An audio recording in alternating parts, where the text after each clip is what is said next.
Back at the Daily Post, Shepard was in front of her computer. Kirkpatrick came in, and she looked up. "Well?" she asked. "I met Van Delft," he said. "And?"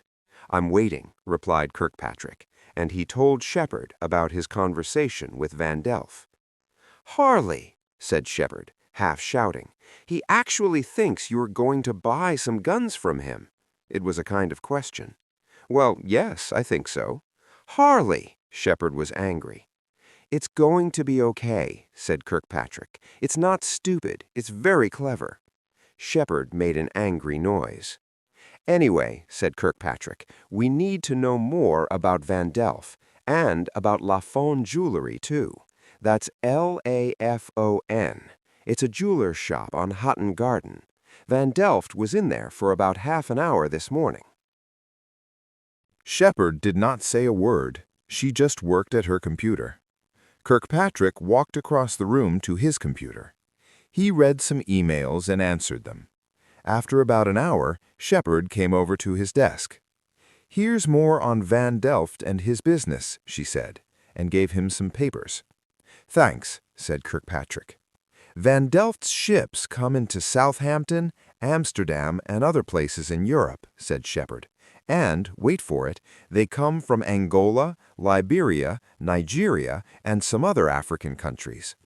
"Countries with diamonds," said Kirkpatrick. "Yes," said Shepard, "and guns are important in these countries too." Kirkpatrick didn't say anything for a minute. Then he looked at Shepard. "What about Lafon Jewelry?" he asked. "I'm just starting to look for it on the internet," she said, and walked back across the room. "I want to talk to you. 10 o'clock this evening. Be on the street in front of St. Paul's Cathedral." The phone went dead. Yes, thought Kirkpatrick. Now we're going to get a good story. He looked across the room, but Shepard wasn't there. At 10 to 10 that evening, Kirkpatrick was on the street near St. Paul's Cathedral. He looked up at it, over 300 years old and very beautiful. Then he heard a car stop, the back door open. "Kirkpatrick, get in." Kirkpatrick looked into the car. Van Delft was in the back, and a man was in the front. Kirkpatrick got in the car and sat next to Van Delft. "Drive," said Van Delft to the man in the front. Van Delft looked at Kirkpatrick. "Where are we going?" asked Kirkpatrick. Van Delft smiled. "Not far," he said. "Then we can have a little talk." They drove from St. Paul's down to the river. There were always a lot of people here in the day, but at night it was very quiet, and at 10 o'clock it was dark. The car stopped. "Okay, get out," said Van Delft. Kirkpatrick got out. Van Delft said something to the driver, and then he got out too. The driver sat in the car.